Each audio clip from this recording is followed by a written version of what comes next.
Hey, everybody, welcome back to another Wellbeing Wednesday. If you are joining us for the first time, welcome. We're super excited to have you here.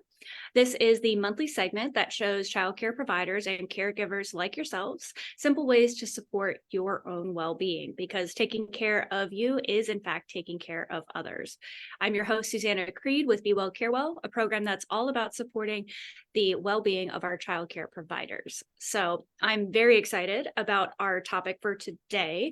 With the holidays now around the corner, I'm sad to say that Halloween is over, but that's okay. I have other holidays to look forward to. So with that being said, it's a really great time to tap into this month's natural theme of gratitude with Thanksgiving coming up. So I'm very excited that we have our guest today with us, Kawai Mullen, to share her experience with gratitude and how she's used it to be resilient in her life. So Kawai, I'm really, really excited to have you with us today. Hi, Susanna. Thank you so much for having me. I'm very humbled to be here today.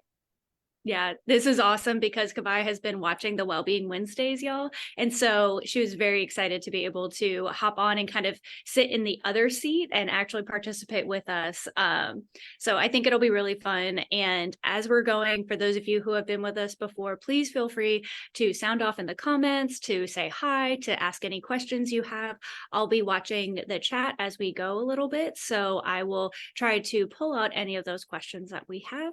And without further ado, Kawai, I'm thinking I'll just pull up your presentation that you have for us and we can go from there. Wonderful. Let's do it. All righty. So give me a second, y'all. We're pulling this up. Look at this. She's so cute. Wonderful. Well, like you were saying, Susanna, this is definitely stepping into a season of just being thankful. And so what a great topic to dive in today with an attitude with gratitude.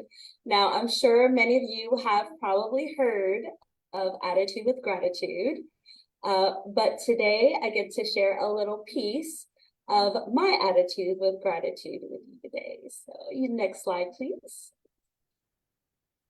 There we go. I'm going to first introduce myself. Aloha kind of gives it away. I am originally from Hawaii. I am Hawaiian. Woohoo!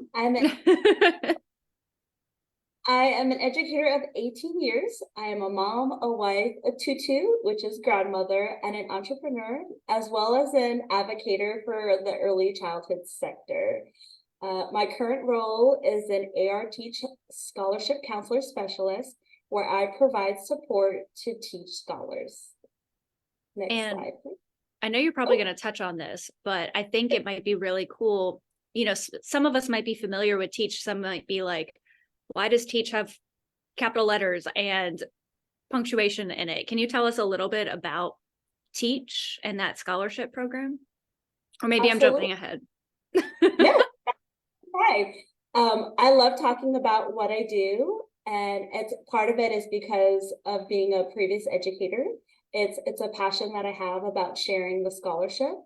And what we do with our scholarship, first of all, we are just so blessed and grateful that we do have the T.E.A.C. scholarship here in Arkansas. It's been here in Arkansas for about 3 years. And the overall That's pretty scope, new, right? it's pretty new, but the overall scope of the program nationally has been around for about 30 years in other states. We are very grateful to have it here in Arkansas. That's awesome. So, and sorry, go for it. No, go ahead. I was just going to ask.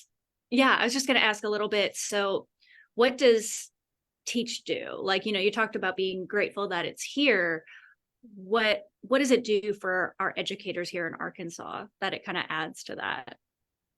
That's a great question. So the overall scope of the scholarship is targeted for early educators, for teachers, directors, family care, homeowner providers that want to go back and complete their education. So we provide some educational support as well as some other elements. One of the pieces is being a counselor that I get to support my scholars. And so with that, we provide 90% of their education piece for financial aid, and we pay their tuition and books and cover 90%. So it also is a partnership with colleges that we partner with. So we have about 18 Arkansas-based colleges that partner with Oh, us. I didn't know it was that many. Oh my gosh. Exciting. And we continue to add more colleges as our program expands. So when I started with the T.E.A.C.H scholarship 2 years ago, I started with about 40 scholars, and now anywhere from 200 to 250 just in my region, give or take, scholars that are incoming and graduating, completing their degree. That's kind of where the scope is just for my region, but our overall numbers for our scholars are about right under 500 right now. So it is exciting. That is awesome. And I know I got us off topic of gratitude.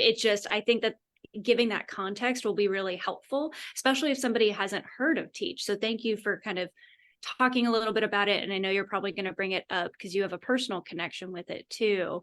But thank you for kind of explaining it kind of at the forefront. So, and now I can be the good sit back and click the slides if you would like me to. Thank you. All right. There we go. Awesome. Okay, so when we're thinking about gratitude, having that attitude of gratitude, it's really the how and the why. Like, how are we going to have this attitude and why? We live in a very negative space sometimes. And although sometimes it's not a way that we want to live our lives, we wake up and we're busy. We have a mental checklist, a physical checklist of things that we have to do on a daily basis. So we're sometimes already 5 checklists. right. And so I have like about 5 or 10.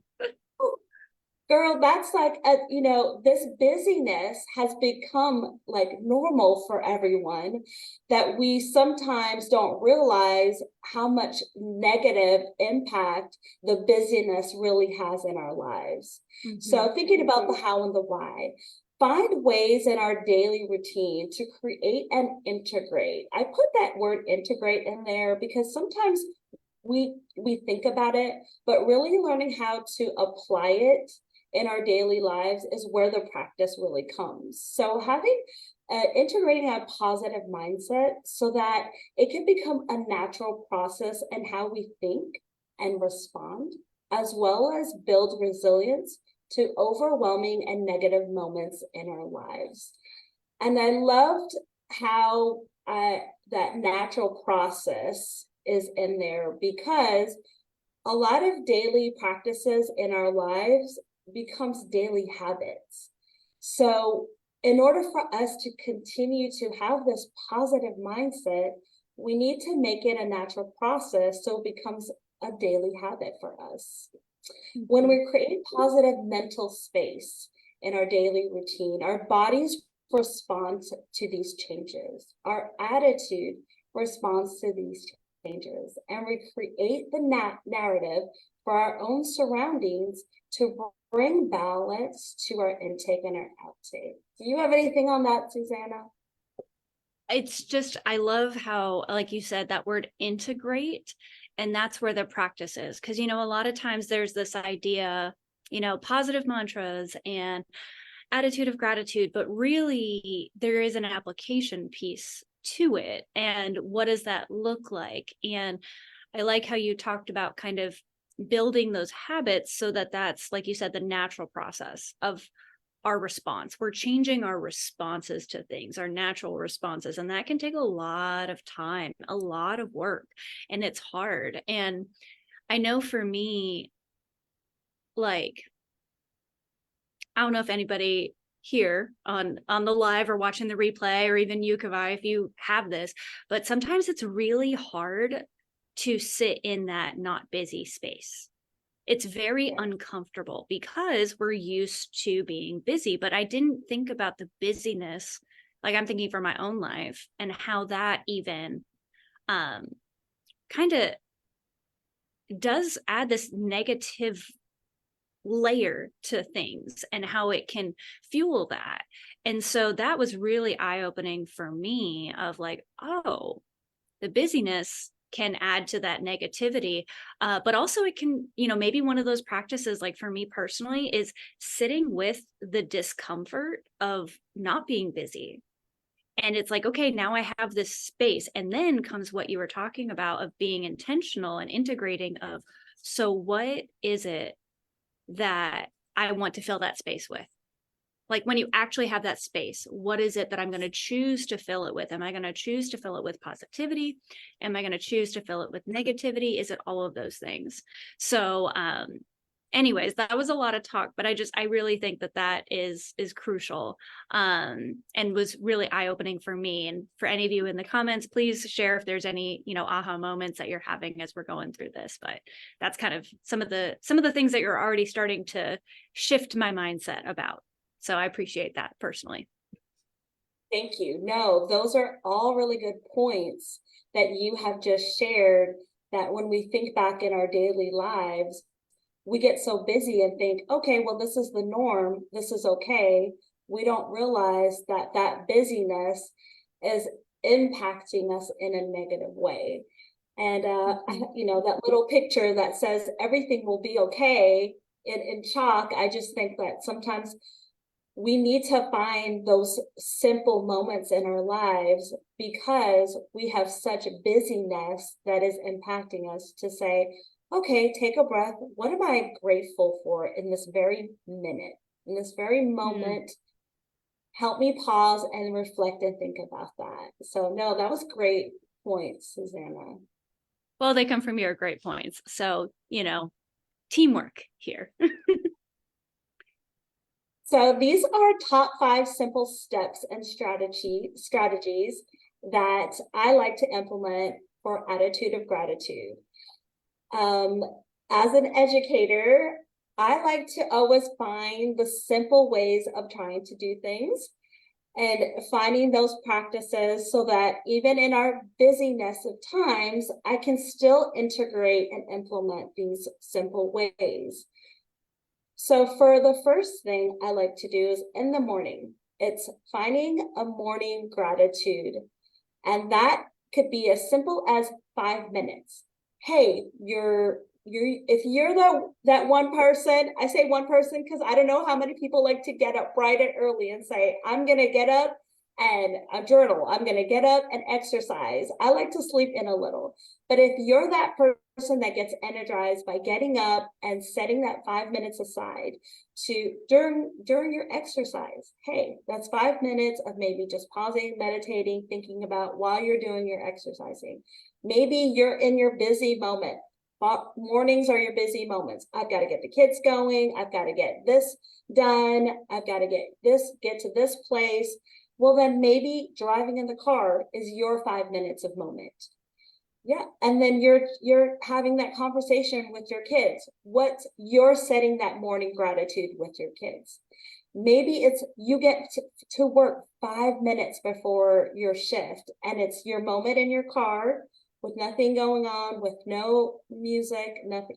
And that's your 5 minutes of gratitude. What am I taking in right now so that I can output that later? What's going to be my response? Setting that gratitude first thing in the morning. Yeah. No, it's because I've had a love-hate relationship with my morning routine. I used to do a really intense one, and then I thought, oh, well, if I cut it down, then I'll be more likely to do it. Actually, that is not true. The shorter it has become, the less likely I am to do it. It's weird. But something that helps is, people who have watched this for a while, I'm an avid meditator. Like, that's just something that is a part of my life. That does not mean I can meditate in the morning. That does not happen. If I close my eyes and am quiet, I will fall asleep. Like, I have to be active in the morning. And so, you're talking about writing down those 5 things is a way that I can do that, where I'm not going to be falling asleep. I'm going to be actually doing something, so I can't fall asleep because I'm writing. And our phones are great now. They have the notes apps, and actually there's a couple, if you're in Be Well Care Well, we send out a well-being calendar each month, and actually one of those things this month is there's an app for, I think it's a different one for Android, but for iPhone users, it's called morning ! And it's got built-in gratitudes. But there's so many where you don't have to think about the prompts or where it's just right there and boom, boom, boom, boom, boom. You can do it in 3 minutes, but setting that practice can start to shift things. So I just thought about that for myself. And being active helps me do something in the morning as opposed to being quiet. And that's, works for some people and doesn't work for others. But Exactly. And I love your point about, we have our phones on us and it's become part of our brains. I mean, literally, I have a to remind me every day, hey, by the way, today's Wellbeing Wednesday. yeah. So to know that tool can be used. And for me personally, for my morning gratitude, I've really been trying to draw away from technology. My office is a work home remote position. And so I'm on technology all day. So for me, I was trying to think about that piece about, well, what is it going to be for me to pull in that gratitude and focus? And I have a little handy book with all these like positive sayings and quotes, and I look through those in the morning. So for me, it's like taking my focus away from technology and opening and holding that book and really dig into that book for my morning gratitude. Because you're right, you can sometimes 5 minutes of peaceful meditation is like 5 minutes of extra sleep time for real. But that's where you have all the different things, right? You can have all these different modalities and you can experiment and find what works for you. Or maybe you just like to dabble and change it up, okay, for a week I'm going to do on my phone, for another week I'm going to do pen and paper. It's the world is open to you, which is great. Exactly. I love the way you say pen and paper, because that's another thing. When I wrote down, writing it down or journaling, sometimes for my daughter, it's not always words. She just will draw pictures, and that's her way of showing, just expressing and showing some gratitude. What did she draw? So it doesn't always have to be words. It can definitely be pictures as well. So great. That's great point. So number two, where the integration comes, that practice creates progress. I think we've lived in a world for so long where everything was like practice creates perfect and perfection, but for me, it's not always the perfect. It's not always the perfection. It's the progress that we have when we're practicing that to me seems a lot more important. So having that daily practice, creating that natural habit of setting a positive environment for yourself. So I have a quick question on that for you. So now this is coming from, I know I seem bubbly and I am, but I tend to have a very pessimistic view of a lot of things. And so working through that gratitude, it's already an uphill battle. But sometimes, when you are practicing something, there are times when maybe you don't feel like you're making progress. And you're like, am I actually doing anything? Is this working? Even though one of the trainings that we have for Be Well, Care Well, it talks about gratitude, and literally the research shows like they did a research study on just teachers, like actual just teachers, called the Count Your Blessings, where they wrote down 3 things that they were grateful for and why every day for 8 weeks, 6 or 8 weeks. And they had marked different results at the end. So even though it's like, I know that, but it can be really hard when you're trying to make this a practice, but you're not necessarily feeling better or different. How do you go through that so that you keep up with the practice, if that makes sense? That's good. No, that's definitely something to always just kind of think about on what is the progress? And a lot of times we're charting it, whether it's a physical list of charting it, or even a mental aspect of, okay, if I woke up today and immediately went into a negative space, I know that there wasn't progress in that moment.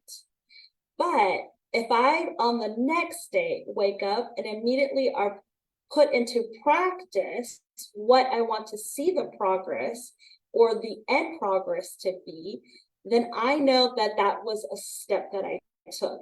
If I woke up and I said, okay, I'm going to read for 5 minutes my positive quotes, or if I'm going to look at my phone and find something to read that's positive, or saying a prayer. If I woke up in the morning and said, I'm going to say a prayer first thing, that's positive progress right there, that you first had your response to do that in the morning.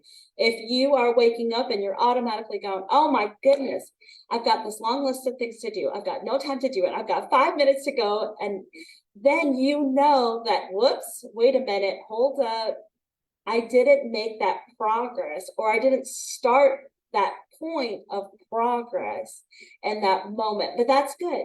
That's bringing it back to that pause and that thinking of, okay, how am I going to start my day?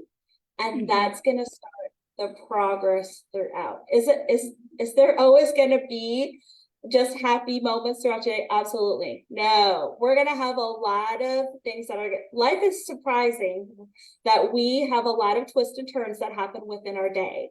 I mean, if everything went blank on our screen right now, our immediately reaction would be like, oh no. Yeah. But we become resilient to know, and it's interesting because you and I had this conversation a little bit before we started the live, was how would my response be if something went crashing with technology? And immediately you were like, hey, I'm a good talker. You were pulling out, you're like, I'm good with going with the flow. You were pulling out those gifts that you have that are positive to help things stay on track. Well, that's a good question. Awesome. All right, I'll let you keep going because otherwise we'll talk forever. So I'm be quiet now. Well, number 3, again, keeping it simple, is create a visual space of gratitude. Now, if that's in your home, if that means if you need the most positive seeking moments in your office, because when you're working, then that's where you should have a lot of visual gratitudes. Like I said, it doesn't always have to be words, pictures. Hey, I have gratitude in seeing pictures of my grandbabies. So when I have a picture of them, if I'm having a rough moment, I immediately think about them. That takes me out of the space of work, puts me in a mindset where it gives me a happy thought. I'm thinking of my grandchildren. And then it gets me reset to what the next step that I have to do, whether it's something at home, whether it's getting the kids to an appointment, whether it's focusing on what I need to do with my students in the classroom, what I need to do or say to a response in an email to a scholar or a director, getting that space filled with things that are going to be more positive in your life and not negative, because we're working on negativity is always working around us. It's never going to go away, and it's always going to be in our space. So how are we going to fill our space so that it blocks out more of that negativity and brings in more of that gratitude? That makes sense. And also for anybody who has not done it before, a vision board, whether it's for personal, whether it's for work, life, relationships, whatever it is, vision boards are great. As soon as I saw this visual space of gratitude, I thought about that. Yes. And just to jump back real quick into that visual space where I had kind of put about, things that you have already achieved. Hey, put that up around you. Even if it's something as small as, hey, I accomplished that grocery list today. It's only Wednesday, and I usually wait till Friday. Things as simple.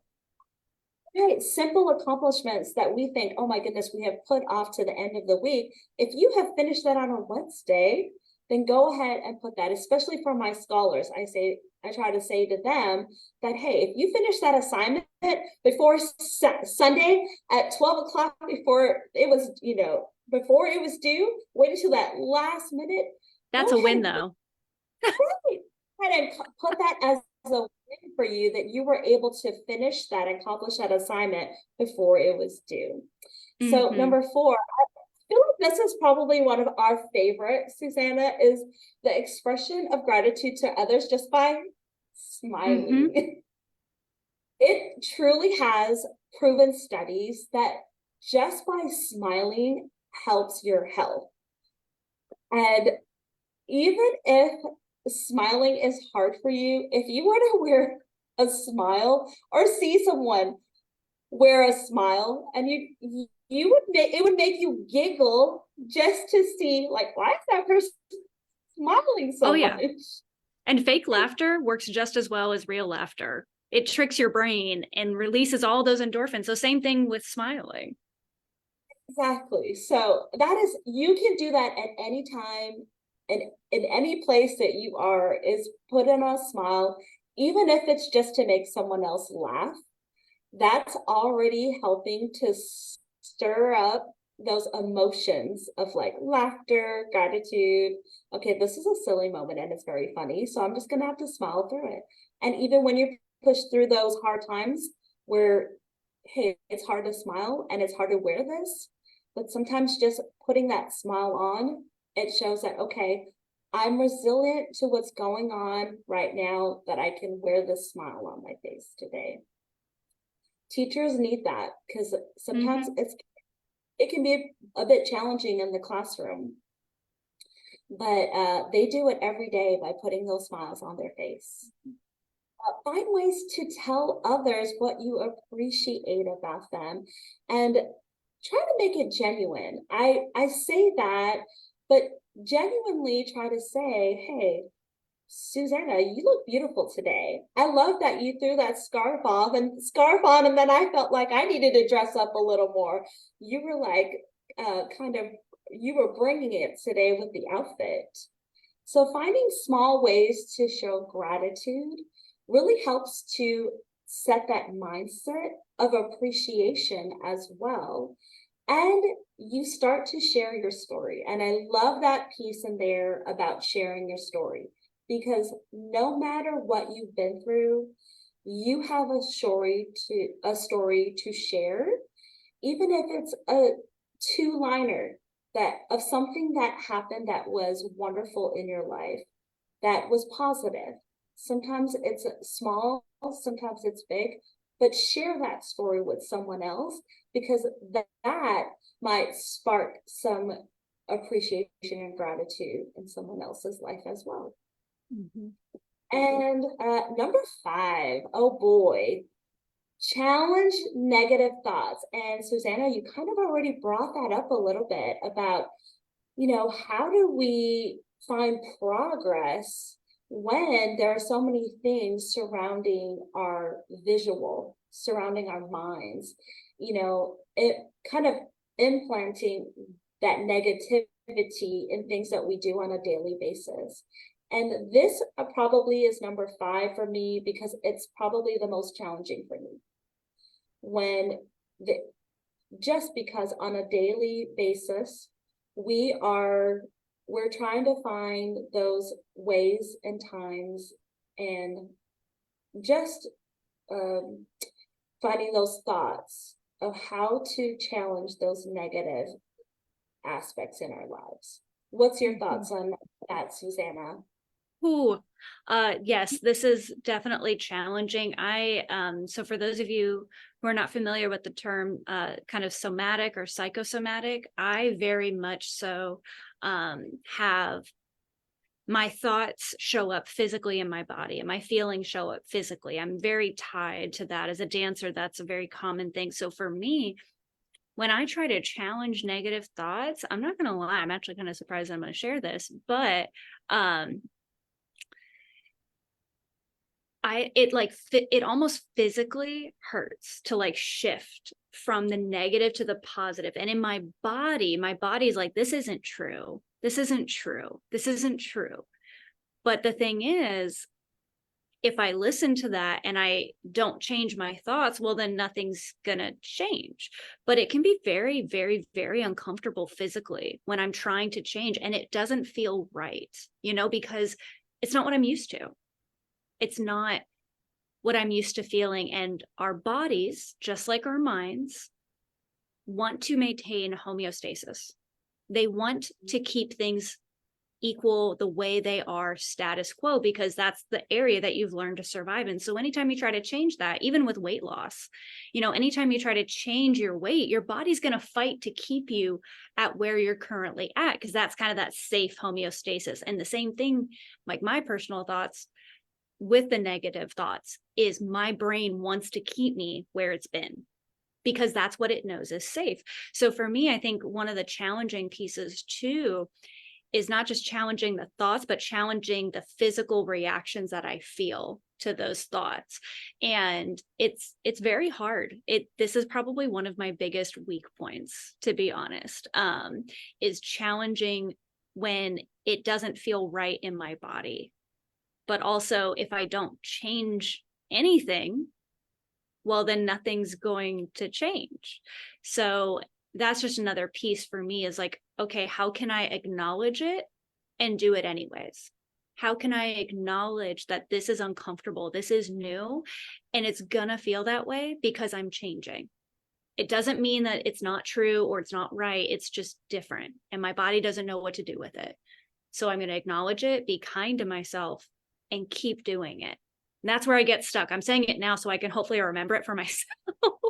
But if anybody else feels that, I mean, I agree. This is probably one of the most challenging ones, but it can also be one of those processes that you start to integrate slowly.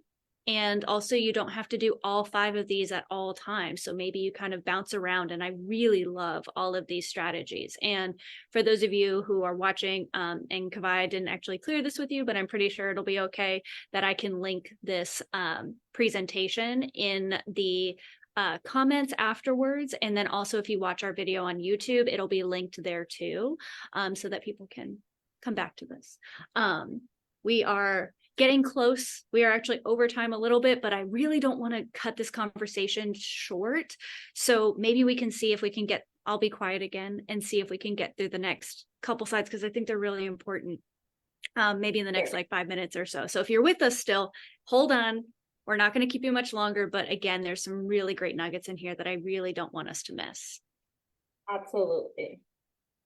So this is a quote by Joyce Myers that says, "You cannot have a positive life with a negative mindset." As soon as, if you are starting off immediately in the morning with something negative in your mind space, as soon as you put something positive there, that negative thought needs to move out. It escapes from your mind as soon as you think of something positive. So that's why we say, try to start off your day with something as small as positive as can be, and that'll set the tone. When your student walks in a classroom, that's really what you try to do. You try to set that tone, that positive tone with the student as they walk in. They could be mad, crying, angry, don't want to be there.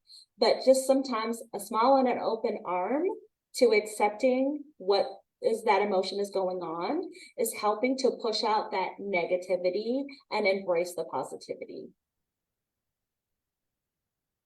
So here's my thankfuls.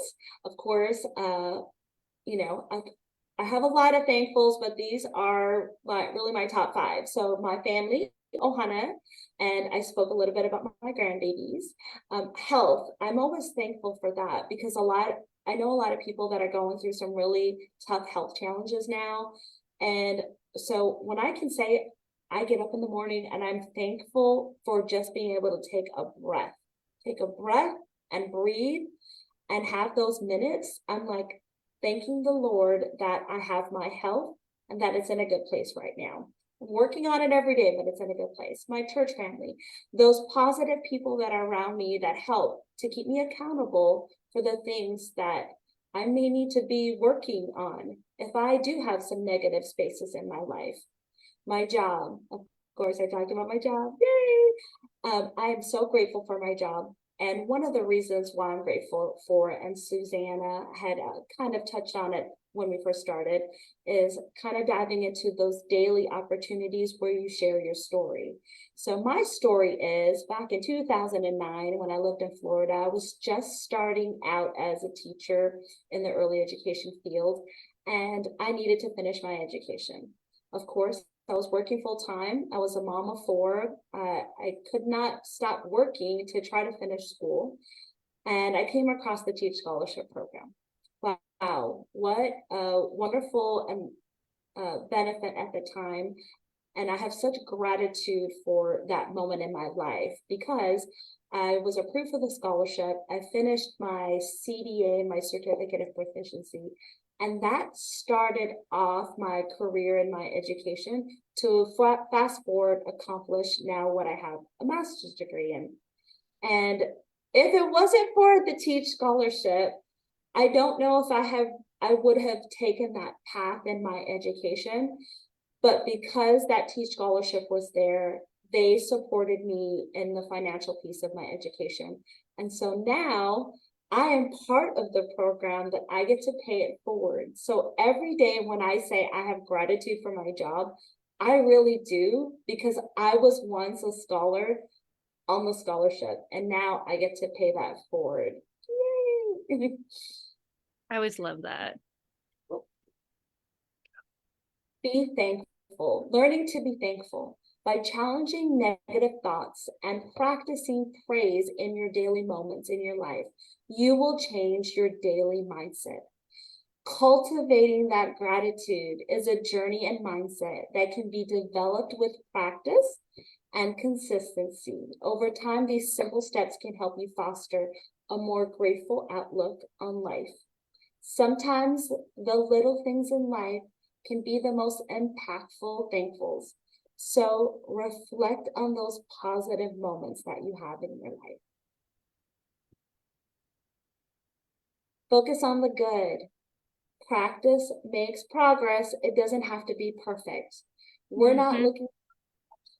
looking for those little parts of progress. If you wake up tomorrow and your immediate thought is, Susanna and Kawai has told me that I need to find 5 minutes of just peaceful mindfulness. Hey, that's progress in that day.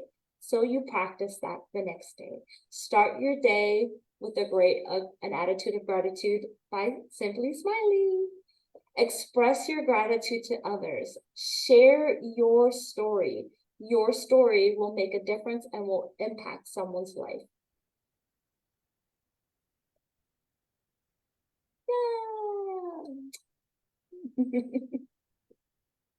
Oh, wow. Well, great job on getting us to the timing. That was perfect. I hope that you all who have joined us live and who are watching the replay are able to take a look at this and just enjoy and learn and just kind of soak up all of these things. Kawai, seriously, thank you so much for coming on the show and bringing your enthusiasm, and also just the fact that you even presented, and we have that material now that we can share with people. So again, feel free to check that out, y'all. And thank you for staying with us an extra 9 minutes. We so appreciate it. This was very important, and I'm really grateful for a reminder of some of these practices as well. So thank you for that. And typical, make sure that you follow Curricula Concepts on Facebook and Instagram so you don't miss a thing.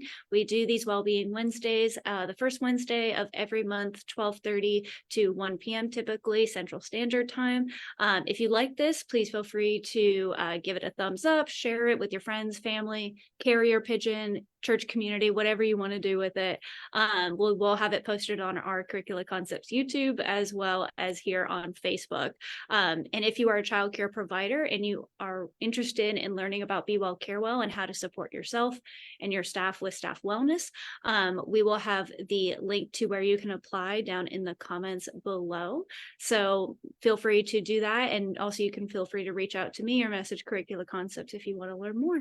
So with that, again, Kawai, thank you so much for being with us. This has been another Wellbeing Wednesday, and we will catch you in December. Bye, y'all.